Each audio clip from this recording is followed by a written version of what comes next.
કાલે આટલું બધું પબ્લિક ભેગું થયું હતું તો એ પબ્લિક એક આશાની કિરણ સાથે આવ્યું હતું કે કાંઈક ને કાંઈક ડિસિઝન આજે આવશે. તો કાલ ડિસિઝન તો કાંઈ ન આવ્યું. તો શું આ બધા પબ્લિક ભાષણો સાંભળવા આવ્યા હતા? તો ભાષણો તો કેટલા બધા સંમેલનમાં થયા અને એક ને એક ભાષણ બધાય સંમેલનમાં થયા. તો ખાલી ભાષણો જ સ્ટેજ ઉપર ચડી અને ખાલી ભાષણો જ કરવાના છે?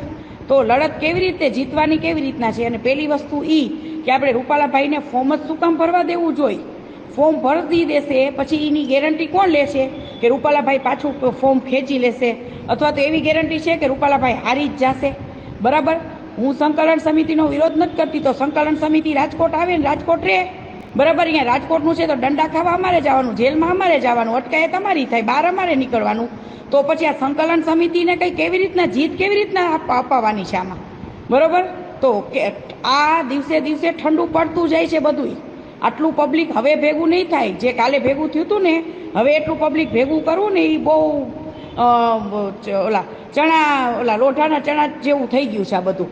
તો હવે આમાં શું કરવાનું છે, શું ડિસિઝન છે, આ શું કરવાનું છે, શું? હું એ સમાજને પ્રશ્ન પૂછું છું હવે કે આમાં તો અમે લડાઈ લઈને, સત્યની લડાઈ લઈને બેઠા છીએ અને આમાં તો વળી આ શું બધો ગૂંચવાડો થયો છે કંઈ ખબર જ નથી પડતી. અમારે રાજકોટવાળાને શું વિચાર કરવાનો?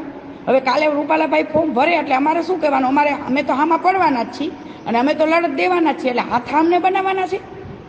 ભાઈ, મારે તો કાલ વાત મૂકવાની જ હતી પણ મારી તો એ લોકો સ્પીચે નહોતા આપવા દેવાના. બરાબર, મને તો રોકવામાં આવી હતી. મેં તો પરાણે સ્પીચ આપી છે અહીંયા. મારી તો વક્તામાં નામ જ નહોતું કે પદ્મિની બાની સ્પીચ જ નહીં.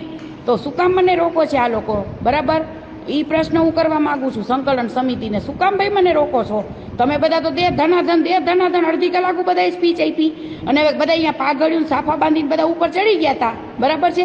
તો હવે કાલે અહીંયા રૂપાલાભાઈને કંઈ ફોર્મ શું કામ ભરવા દેવું જોઈએ? હાલો, એ કારા જોવો છો હવે લાંબુ શું કામ કરો છો? હવે કે 19 તારીખે અમારે પાર્ટ 2 ચાલુ થશે. તો 19 તારીખે પાર્ટ 2 કયો છે અને પાર્ટ 2 ચાલુ કરવો હોય, જો રોડ ઉપરનો જ પાર્ટ 2 હોય તો અત્યારે જ કરો. શું કામ ફોર્મ ભરવા દેવું જ જોઈએ? હું એમ પૂછવા માંગુ છું. આ બધી રાહ શું કામ જોવાની થાય છે? અને પછી શું રૂપાલાભાઈને ઘરે કહેવા જશો કે ફોર્મ પાછું ખેંચી દો? પછી ફોર્મ પાછું ખેંચાય એવી ખાતરી કોણ આપે છે? અને રૂપાલાભાઈ એકવાર ફોર્મ ભરી દેશે પછી કાલ સવારે કોણ નક્કી કરશે કે એ નહીં હારે કે નહીં જીતેની છે કે નથી? એ બધું રાજકોટમાં છે તો અમારે જોવાનું છે આ બધું. તો આ બધું શું ખીચડી પકાઈ રહી છે ને એ મને કંઈ ખબર નથી પડતી હવે આમાં.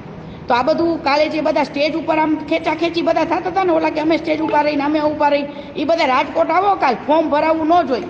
ફોર્મ જ શું કામ ભરાવા દેવું જોઈએ? તો આવી ગાંધીગીરી કરવી હોય ને તો ભાઈ આવા આંદોલન ન કરાય. આવા આંદોલન કરાય જ નહીં બાપા, ઘરે બેસી જવાય. આમાં અમારા જેવાને મરવા જેવું થઈ જશે. આમાં અમારે જીવ દેવા